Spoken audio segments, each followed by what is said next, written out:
Hello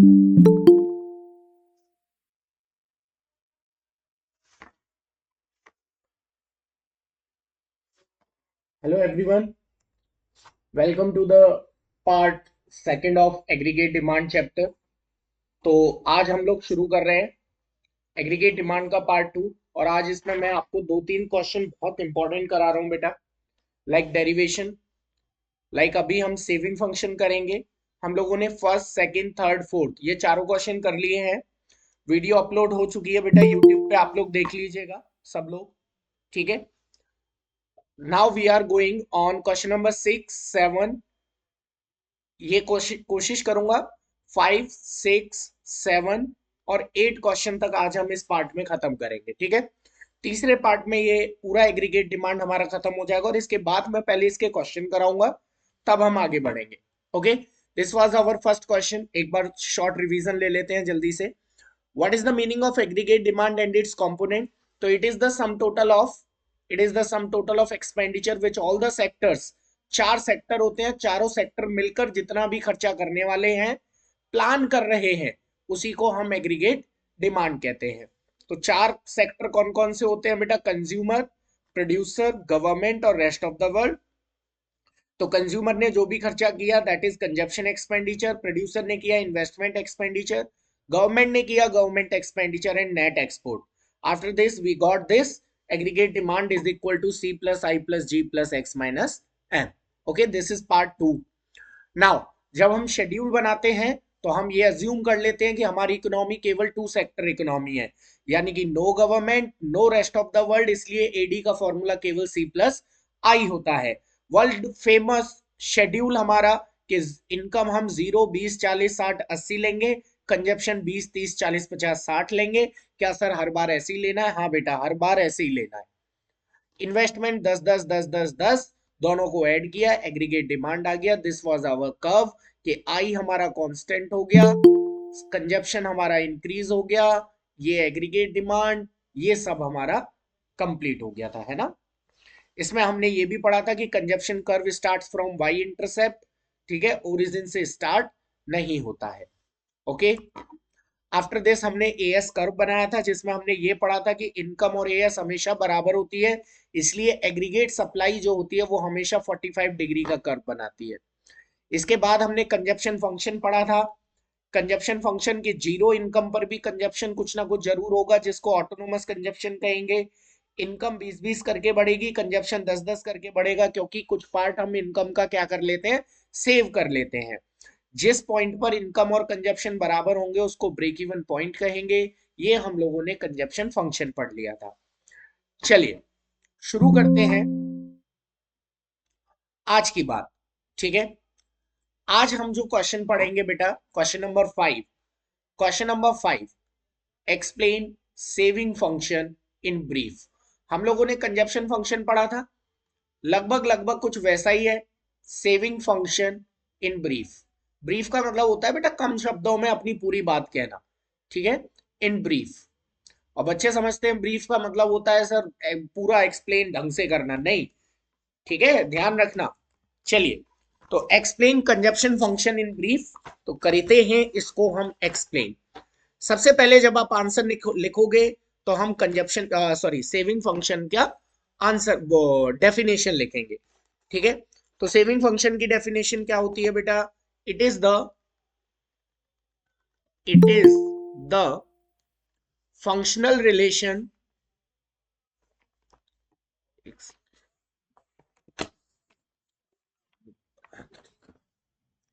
एक second बेटा। तो it is the functional relation, functional relation between income and saving. Income और saving के बीच में जो भी फंक्शनल रिलेशन होता है वो सेविंग फंक्शन कहलाता है। कैसे निकलता है? देखो बेटा, इनकम हमारी क्या होगी, वही हमारा फेमस शेड्यूल 0, 20, 40, 60, 80। कंजप्शन हमारा क्या होगा? 20, 30, 40, 50, 60, ठीक है, 20, 30, 40, 50, 60। तो सेविंग कैसे निकलेगा? अब देखो बेटा, मैं आपको एक चीज बता दूं, इनकम या तो कंज्यूम की जाती है या सेव की जाती है। इनकम का जो फॉर्मूला होता है वो C+S होता है, हमेशा याद रखना। क्लियर? कि कंजप्शन और सेविंग मतलब आपके पास 0 रुपए थे, आपने 20 खर्च कर दिए, इसका मतलब आपकी सेविंग हो गई -20। आपके पास 20 रुपए थे, आपने 30 खर्च कर दिए, -10। आपके पास 40 रुपए थे, आपने 40 खर्च कर दिए, यानी कि आपकी सेविंग हुई 0। 60 रुपए आपके पास थे, आपने 50 खर्च कर दिए, यानी कि सेविंग हो गई 10। 80 रुपए थे, आपने 60 खर्च कर दिए, यानी कि सेविंग हो गई 20। इसका मतलब जब हमारा कंजप्शन ज्यादा होता है इनकम से, तो हमारी सेविंग कैसी आएगी बेटा? नेगेटिव आएगी। समझ रहे हो? जब हमारा कंजप्शन ज्यादा होता है स्टार्टिंग में इनकम से, तो हमारी सेविंग कैसी आएगी? Negative, obviously. अब इसको ऐसे समझो, ये भाई साहब है, इनकी पॉकेट में है कितने रुपए? 100 रुपए।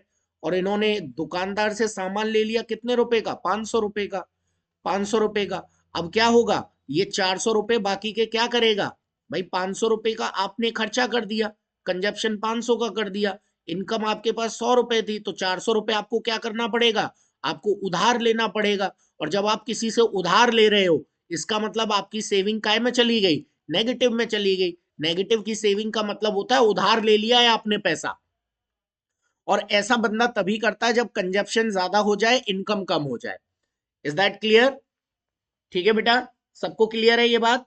सेविंग नेगेटिव कैसे होती है? एक बार थम्स अप कर दो, मुझे पता रहे तुम लोग हो। ठीक है, अब सेविंग हो गई नेगेटिव। चलिए आगे बात करते हैं। और मैं आपको संदीप गर्ग के क्वेश्चन कराऊंगा परसों से, मतलब कल हम ये चैप्टर खत्म कर लेंगे उसके बाद, है ना? चलिए, जब इनकम और कंजप्शन बराबर होता है तो सेविंग कैसा हो जाएगा बेटा? 0। जब इनकम ज्यादा हो गई और कंजप्शन कम कम हो गया, तो सेविंग क्या हो जाएगी? पॉजिटिव। Is that clear? इसका मतलब जब मैं इसका डायग्राम बनाऊंगा, ध्यान से समझना बेटा, इसका डायग्राम इंपॉर्टेंट है। जब मैं इसका डायग्राम बनाऊंगा, तो पहले मैं कंजप्शन फंक्शन का डायग्राम बनाता हूं। देखो, सबसे पहले तो इनकम की लाइन। इनकम की लाइन कितने डिग्री की? 45 डिग्री की। सर ये कैसे बनी? तो मैंने आपको ये बताया था यहां पर, ये रहा, कि इनकम और एग्रीगेट सप्लाई हमेशा बराबर होते हैं, इसलिए इनकम की लाइन हमेशा कैसी जाती है? 45 डिग्री। ठीक है। उसके बाद कंजप्शन की लाइन इसको कट करते हुए जाएगी। सर ये कट क्यों कर रही है? देखो, इन दोनों पॉइंट पर इनकम कम है, कंजप्शन ज्यादा है। इस पॉइंट पर इनकम और कंजप्शन बराबर है, इसको ब्रेक इवन पॉइंट बोलते हैं। और इन दोनों पॉइंट पर इनकम ज्यादा हो जाती है और कंजप्शन कम हो जाता है। अब मेरी बात ध्यान से सुनो, सेविंग का कर्व हम कैसे डालते हैं। देखो, हम सबको पता है जब इनकम और कंजप्शन बराबर हो जाते हैं, ब्रेक इवन पॉइंट पे सेविंग 0 होती है। तो देखो, जब भी आप सेविंग का कर्व डालो तो यहीं से डालना। इनकम और कंजप्शन जहां बराबर हैं, उसके जस्ट नीचे सेविंग हमारी क्या होगी? 0। और उस 0 से नीचे की तरफ जाऊंगा तो सेविंग नेगेटिव, और उससे ऊपर की तरफ जाऊंगा तो सेविंग पॉजिटिव। इस तरीके से सेविंग का कर्व बनता है, ये ओरिजिन। ठीक है, बोलिए बेटा, सेविंग का कर्व बनाना आया? बताओ, कोई दिक्कत है ना? अब देखो, अगर मैं इसको सेम कलर से इसको कलर करूं, जैसे ये वाला पोर्शन है, इनकम ज्यादा है और कंजप्शन कम है। एक सेकेंड, एक सेकेंड, एक सेकेंड। ये वाला जो पोर्शन है, यहाँ कंजप्शन ज्यादा है और इनकम कम है। ठीक है, ये वाला, ये वाला जो पोर्शन है, यहाँ पर इनकम कम है और हमारा खर्चा ज्यादा है। ये डिनोट कर रहा है इन दोनों पॉइंट्स को, 0 और 20 को। ठीक है, देखो मैं आपको कलर वाइज बता रहा हूं। ठीक है ना? वैसे तो समझ में आ गया होगा स्टिल। तो इस पॉइंट पर आप गौर से देखो, सेविंग कैसी हो रही है? नेगेटिव। तो ये वाला जो पॉइंट है, ये इसी वजह से नेगेटिव हो रहा है। ओके, नाउ अब मैं बात करता हूं अगले पॉइंट की। अब मैं बात करता हूं इस पॉइंट की। इस पॉइंट पे आप देखो, इनकम की लाइन ऊपर है और कंजप्शन की लाइन नीचे है। इसका मतलब आपके पास इनकम ज्यादा है और आपका खर्चा कम है। जब आपकी इनकम ज्यादा होगी और खर्चा कम होगा, तो ये वाला पोर्शन आएगा सेविंग में। आपकी सेविंग कैसी हो जाएगी बेटा? आपकी सेविंग हो जाएगी पॉजिटिव। ठीक है, और ये तो फिर आपका ये वाला पोर्शन हमारा पॉजिटिव वाला हो गया। ये वाला पोर्शन देख लो आप, इनकम ज्यादा है और हमारा कंजप्शन कम है, और बीच में जो बचा वो ब्रेक इवन पॉइंट। बताइए आ गया समझ में सबको? अब तो आ गया होगा। अब इसके ऑब्जर्वेशन लिखते हैं। ठीक है, सबसे पहला ऑब्जर्वेशन कि देयर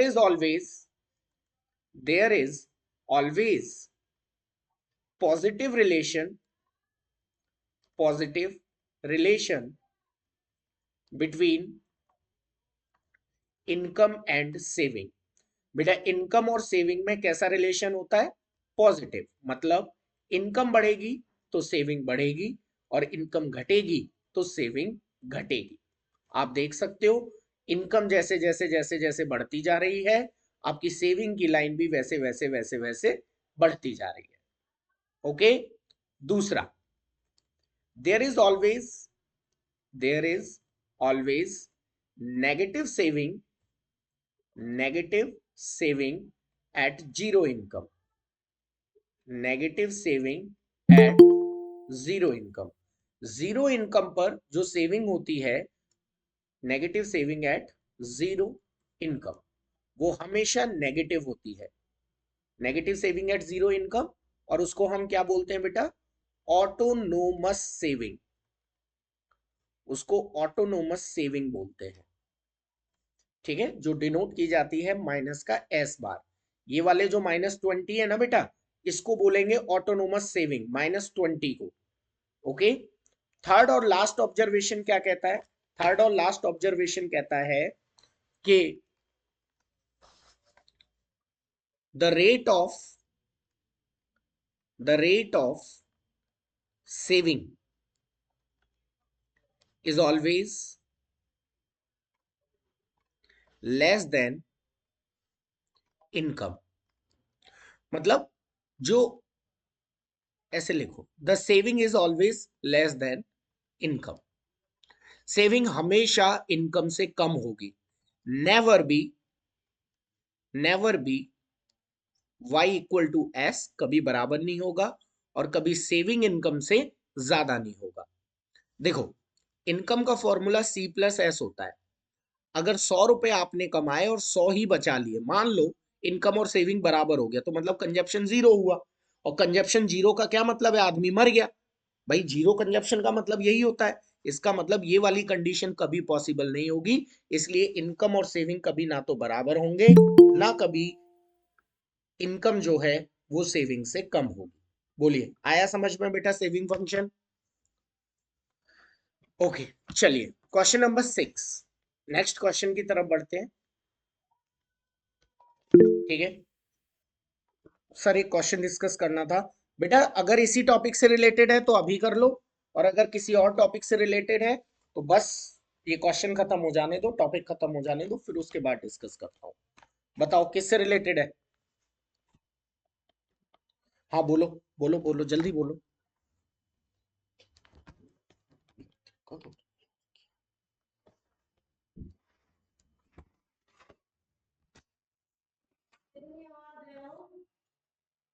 एक क्वेश्चन डिस्कस करना था।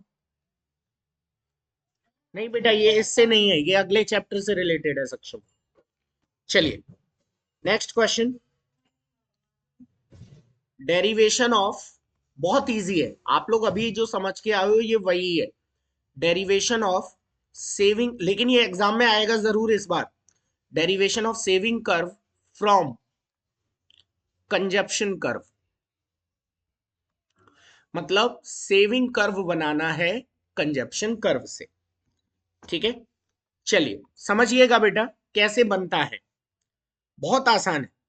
देखो सबसे पहले हम क्या करेंगे, एक कंजप्शन कर्व बनाएंगे।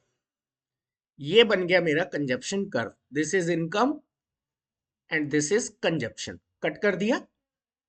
इसका मतलब पहले इनकम कम और कंजप्शन ज्यादा, फिर इनकम बराबर कंजप्शन, और फिर इनकम ज्यादा कंजप्शन कम। इसी के जस्ट नीचे मैं बनाऊंगा सेविंग कर्व। राइट, इसके जस्ट नीचे मैं बनाऊंगा सेविंग कर्व। बेटा ये एक्स एक्सिस, ये वाई एक्सिस, यहां पर इनकम आ गई, यहां पर कंजप्शन आ गया।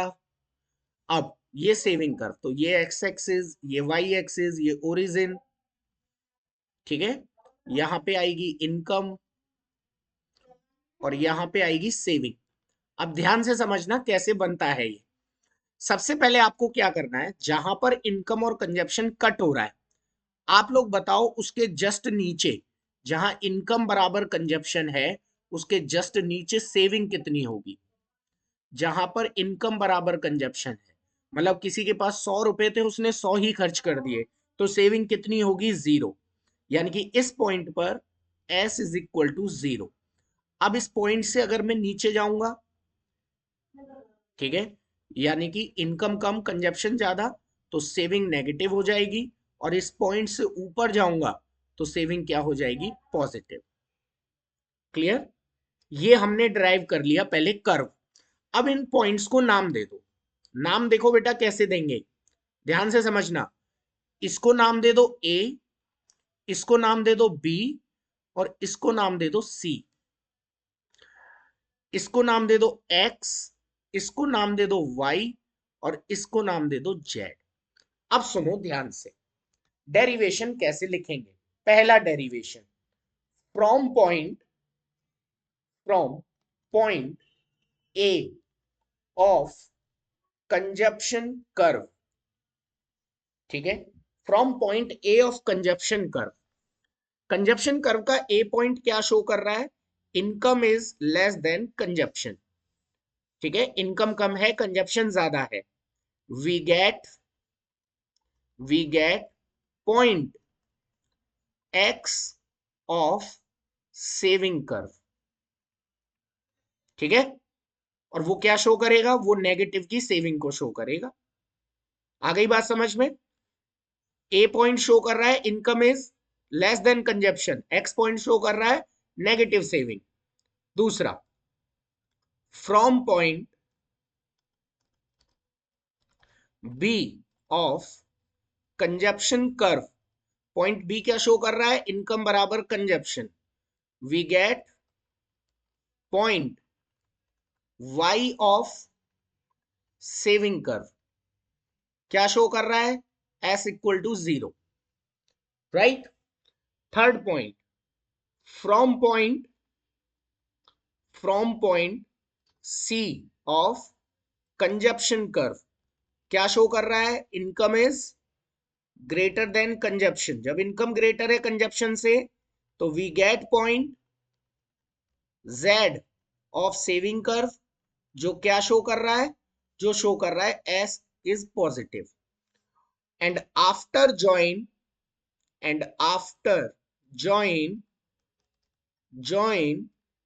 x y z, we get saving curve from consumption curve. बोलिए, डेरिवेशन कितना आसान है, बताओ कोई दिक्कत है। ये लिखना है हमें डेरिवेशन में। आया समझ में, गुड। नहीं आया तो एक बार फिर से देख लेना रिपीट करके। चलिए क्वेश्चन नंबर 7 की तरफ बढ़ते हैं।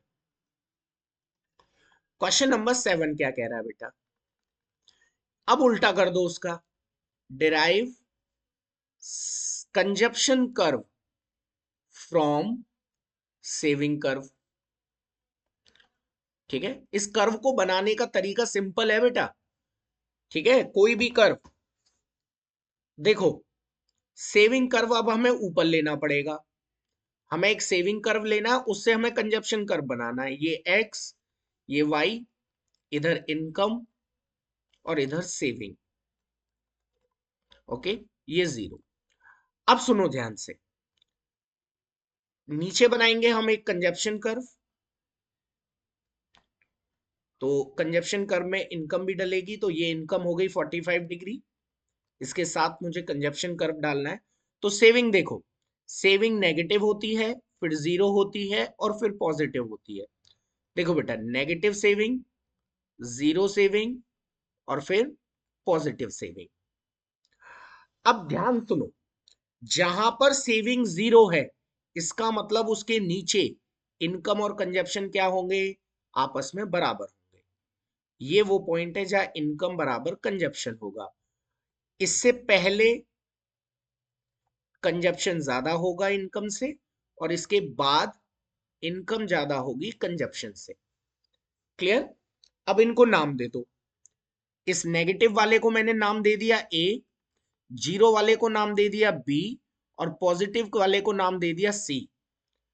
इधर इनकम कम कंजप्शन ज्यादा को नाम दे दिया एक्स, इसको नाम दे दिया वाई, और इसको नाम दे दिया मैंने जेड। चलिए करते हैं डिराइव। पहला, from point A of saving curve. देखो पूरा उल्टा हो गया है, तो देखो यहां पूरी वो जो हमारी थ्योरी है वो भी बिल्कुल उल्टी हो जाएगी। देखो, from point A of saving curve. अब ए पॉइंट क्या दिखा रहा है, नेगेटिव की सेविंग दिखा रहा है। इसका मतलब we get point X of consumption curve. क्यों साहब? बिकॉज इनकम यहां पर ज्यादा होगी, सॉरी, इनकम यहां पर कम होगी और कंजप्शन ज्यादा होगा। ठीक है, तो देखो इनकम कम है, कंजप्शन ज्यादा है। दूसरा, from point B of saving curve. तो बी पॉइंट क्या दिखा रहा है हमें, सेविंग इक्वल टू 0। तो we get point y of consumption curve. y point हमें क्यों मिला भाई, क्योंकि जहां सेविंग 0 वहां इनकम और कंजप्शन बराबर। लास्ट, फ्रॉम पॉइंट, बेटा इससे इजी ये वाला टॉपिक कहीं नहीं मिल सकता तुम्हें, इससे easy. From point C of saving curve, यानी कि positive saving, we get point z of consumption curve. क्यों? बिकॉज यहां पर इनकम ज्यादा हो जाएगी, कंजप्शन कम हो जाएगा। And after joining, and after join X Y Z, we get consumption curve from saving curve. बोलो बेटा, आया समझ में? ठीक है, most important question for this exam. इस वाल के बोर्ड में ये पिछले 2 साल से नहीं आया बेटा, इस बार आने के पूरे पूरे चांसेस हैं डेरिवेशन के, अच्छे से कर लेना। चलिए, question number 6, question number 7 done. अब एक मैं आपको एक बोनस क्वेश्चन करा रहा हूं, क्वेश्चन नंबर 8। एपीसी एमपीसी वाला जो भी टॉपिक है वो हम लास्ट पार्ट करेंगे, उसमें खत्म करेंगे। ठीक है, बोनस क्वेश्चन है, what is the difference between ex ante and ex post। एक बोनस क्वेश्चन ये है और एक बोनस क्वेश्चन ये है, what is the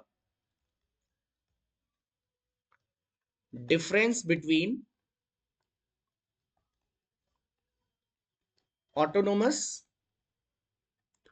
autonomous and induced,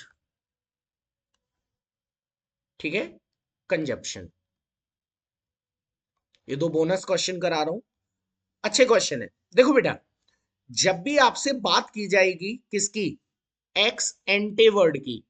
x ante का मतलब होता है इकोनॉमिक्स में, एक्स एंटे को हम बोलते हैं प्लान। जो कुछ भी हम प्लान कर रहे हैं, मतलब अगर आपसे बोला जाए कि साहब एक्स एंटे इनकम, तो जो भी हमारी प्लान्ड इनकम है वो कहलाती है एक्स एंटे। एक्स एंटे कंजप्शन, तो जो भी हमारा प्लान्ड कंजप्शन है, यानी कि हम जो कंजप्शन प्लान कर रहे हैं, मतलब पैसे लेके घर से गया, सोचा इतना खर्च करके आऊंगा, वो एक्स एंटे है। एक्स एंटे इन्वेस्टमेंट, जो भी आपने प्लान किया है कि आप इतना इन्वेस्टमेंट करना चाहोगे या करोगे। अब इसमें एक वर्ड आ जाता है एक्सपोस्ट। एक्सपोस्ट का मतलब होता है बेटा एक्चुअल, कितना सोचा था और कितना हुआ क्या। एक्सपोस्ट इनकम का मतलब क्या होगा, actual income, actual income. Ex post consumption का मतलब क्या होगा, एक्चुअल कंजप्शन। एक्सपोस्ट इन्वेस्टमेंट का मतलब क्या होगा, actual investment. Is that clear to everyone. तो एक्स एंटे का मतलब होता है प्लान्ड। तो हम ये पूरा चैप्टर एक्स एंटे पर पढ़ते हैं बेटा। हम इतना प्लान कर रहे हैं, हम इतना कंज्यूम करेंगे, इतना सेव करेंगे, ये एक भी चीज एक्चुअल नहीं है, सब एक्स एंटे है। ठीक है। Now we are moving towards autonomous and induced. देखो बेटा, जब भी वर्ड ऑटोनोमस यूज हो उसका मतलब है does not affected by change in income. ऐसी कोई चीज जो इनकम चेंज होने के साथ अफेक्ट ना हो उसको बोलते हैं ऑटोनोमस। और एक होता है बेटा इंड्यूस्ड। इंड्यूस्ड का मतलब होगा affected by change in income, change in income. ठीक है। अब समझो डिफरेंस क्या है, एक एग्जांपल दे रहा हूं उससे समझ में आ जाएगा। ठीक है। देखो समझो, ऑटोनोमस और इंड्यूस्ड में डिफरेंस क्या है। मैं एक शेड्यूल ले रहा हूं और उसी में आपको सब चीजें बता दूंगा। 0, 20, 40, 60, 80। हमारा कंजप्शन क्या था, 20, 30, 40, 50, 60। हमारी सेविंग क्या हुई, -20, -10, 0, 10, 20। हमारा इन्वेस्टमेंट क्या था, 10, 10, 10, 10, 10। देखो बेटा, सबसे पहले हमारी इनकम है 0। जीरो इनकम का कंजप्शन, इसको बोलते हैं ऑटोनोमस कंजप्शन। क्योंकि इनकम का होना या ना होना इस पर कोई फर्क नहीं डाल रहा, इनकम नहीं है तब भी ये कंजप्शन है। -20 ये कहलाएगा ऑटोनोमस सेविंग, क्योंकि इनकम नहीं है तब भी ये सेविंग है। और ये 10 जो कहलाएगा ये कहलाएगा ऑटोनोमस इन्वेस्टमेंट। आ गई बात समझ में। जीरो इनकम का मतलब है, मैंने ऑटोनोमस का क्या मतलब बताया आपको, does not affected by change in income. यानी कि इनकम के चेंज होने पे जो चीज चेंज नहीं हो रही है।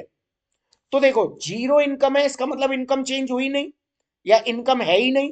तो उस टाइम पे जो कंजप्शन है उसका सीधा सीधा मतलब यही तो हुआ कि इनकम के होने ना होने से इस पर कोई फर्क नहीं पड़ रहा, इसलिए इनको बोला जाता है ऑटोनोमस। इसके बाद जैसे ही इनकम चेंज हुई, 20 से 40, 40 से 60, 60 से 80, कंजप्शन चेंज होने लग गया। इसका मतलब यहां से लेकर यहां तक ये कहलाएगा इंड्यूस्ड कंजप्शन, ये कहलाएगा इंड्यूस्ड सेविंग। लेकिन ये कहलाएगा ऑटोनोमस इन्वेस्टमेंट। अंतर समझ में आया, ये कहलाएगा ऑटोनोमस इन्वेस्टमेंट। क्यों सर, हम इनको इंड्यूस्ड कह रहे हैं और इसको ऑटोनोमस कह रहे हैं, ऐसा क्यों, क्योंकि इनकम चेंज होने पर केवल ये चेंज हुए। इसका मतलब इनकम के चेंज होने पे जो चेंज हो जाए वो इंड्यूस्ड। लेकिन इन्वेस्टमेंट तो चेंज ही नहीं हुआ ना लास्ट तक, इसलिए इन्वेस्टमेंट पूरा ही ऑटोनोमस कहलाएगा। सेविंग केवल जीरो वाली ऑटोनोमस कहलाएगी, बाकी पूरी इंड्यूस्ड। कंजप्शन केवल जीरो वाला ऑटोनोमस कहलाएगा, बाकी सब इंड्यूस्ड। आया बेटा समझ में।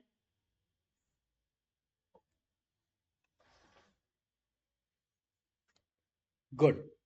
ठीक है। आज की क्लास यहीं तक है, इनको एक बार रिवाइज कर लेना। मैं सारी चीजें पूरी, ये पूरी पीपीटी सेव कर रहा हूं बेटा मैं, है ना। तो जैसे ही हमारा ये चैप्टर खत्म हो जाएगा मैं आपको ये पीपीटी भेज दूंगा। तो पहले रिवीजन करेंगे तब इसके क्वेश्चंस करेंगे। ये पूरी पीपीटी मैंने सेव कर ली है। ओके।